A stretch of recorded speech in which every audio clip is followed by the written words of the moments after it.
श्री राम अष्टात्रिंश सर्ग। श्री राम की शक्ति के विषय में अपना अनुभव बताकर मरीच का रावण को उनका अपराध करने से मना करना। एक समय की बात है कि मैं अपने पराक्रम के अभिमान में आकर पर्वत के समान शरीर धारण किए इस पृथ्वी पर चक्कर लगा रहा था। उस समय मुझ में 1000 हाथियों का बल था। मेरा शरीर नील मेघ के समान काला था। मैंने कानों में पक्के सोने के कुंडल पहन रखे थे। मेरे मस्तक पर किरीट था और हाथ में परीख। मैं ऋषियों के मांस खाता था और समस्त जगत के मन में भय उत्पन्न करता हुआ दंडकारण्य में विचर रहा था। उन दिनों धर्मात्मा महामुनि विश्वामित्र को मुझसे बड़ा भय हो गया था। वे स्वयं राजा दशरथ के पास गए और उनसे इस प्रकार बोले, नरेश्वर, मुझे मरीच नामक राक्षस से घोर भय उत्पन्न हुआ है। अतः ये श्री राम मेरे साथ चले और पर्व के दिन एकाग्रचित्त हो मेरी रक्षा करें। मुनि के ऐसा कहने पर उस समय धर्मात्मा राजा दशरथ ने महाभाग महामुनि विश्वामित्र को इस प्रकार उत्तर दिया, मुनि श्रेष्ठ, रघुकुल नंदन राम की अवस्था अभी 12 वर्ष से भी कम है। इन्हें अस्त्र शस्त्रों के चलाने का पूरा अभ्यास भी नहीं है। आप चाहें तो मेरे साथ मेरी सारी सेना वहां चलेगी और मैं चतुरंगिणी सेना के साथ स्वयं ही चलकर आपकी इच्छा के अनुसार उस शत्रु रूप निशाचर का वध कर दूंगा। अभी इस पर एक टिप्पणी है। यद्यपि बालकांड के 20वें सर्ग के दूसरे श्लोक में राजा दशरथ ने श्री राम की अवस्था 16 वर्ष से कम मतलब 15 वर्ष की बताई थी, तथापि यहां मरीच ने रावण के मन में शायद भय उत्पन्न करने के लिए 4 वर्ष कम अवस्था बताई है। जो छोटी अवस्था में इतने महान पराक्रमी थे, वे अब बड़े होने पर न जाने कैसे होंगे। यह लक्ष्य कराना ही यहां मरीच को अभिष्ट है। अब आगे।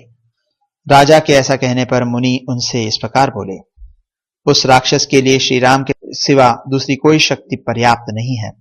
राजन, इसमें संदेह नहीं कि आप समरभूमि में देवताओं की भी रक्षा करने में समर्थ हैं। आपने जो महान कार्य किया है वह तीनों लोकों में प्रसिद्ध है। शत्रुओं को संताप देने वाले नरेश, आपके पास जो विशाल सेना है वह आपकी इच्छा हो तो यही रहे, आप भी यही रहे। महातेजस्वी श्री राम बालक हैं तो भी उस राक्षस का दमन करने में समर्थ है। अतः मैं श्री राम को ही साथ लेकर जाऊंगा, आपका कल्याण हो। ऐसा कहकर लक्ष्मण सहित राजकुमार श्री राम को साथ ले महामुनि विश्वामित्र बड़ी प्रसन्नता के साथ अपने आश्रम को गए। इस प्रकार दंडकारण्य में जाकर उन्होंने यज्ञ के लिए दीक्षा ग्रहण की और श्री राम अपने अद्भुत धनुष की टंकार करते हुए उनकी रक्षा के लिए पास ही खड़े हो गए। उस समय तक श्री राम में जवानी के चिन्ह प्रकट नहीं हुए थे। उनकी किशोरावस्था थी। वे एक शोभाशाली बालक के रूप में दिखाई देते थे। उनके श्री अंग का रंग सांवला और आंखें बड़ी सुंदर थी। वे एक वस्त्र धारण किए, हाथ में धनुष लिए सुंदर शिखा और सोने के हार से सुशोभित थे। उस समय अपने उद्दीप्त तेज से दंडकारण्य की शोभा बढ़ाते हुए श्री रामचंद्र नवोदित बालचंद्र के समान दृष्टि गोचर होते थे। इधर मैं भी मेघ के समान काले शरीर से बड़े घमंड के साथ उस आश्रम के भीतर घुसा। मेरे कानों में तपाए हुए स्वर्ण के कुंडल झलमला रहे थे। मैं बलवान तो था ही, मुझे वरदान भी मिल चुका था कि देवता मुझे मार नहीं सकेंगे।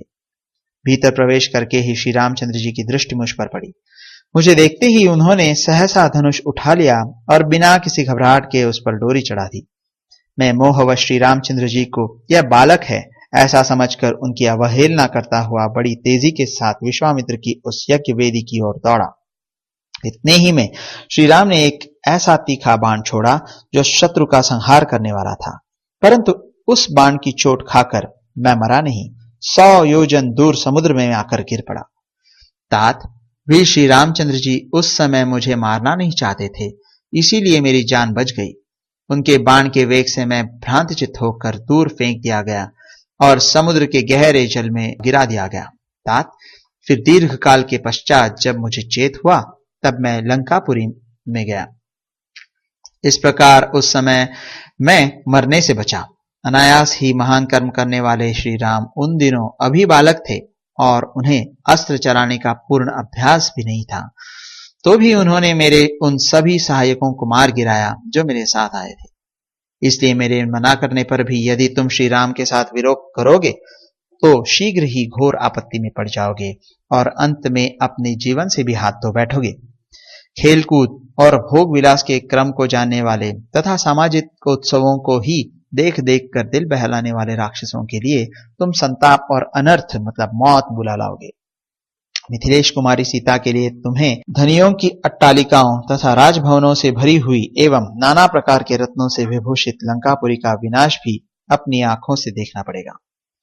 जो लोग आचार विचार से शुद्ध हैं और पाप या अपराध नहीं करते हैं, वे भी यदि पापियों के संपर्क में चले जाएं तो दूसरों के पापों से ही नष्ट हो जाते हैं। जैसे सांप वाले सरोवर में निवास करने वाली मछलियां उस सर्प के साथ ही मारी जाती हैं।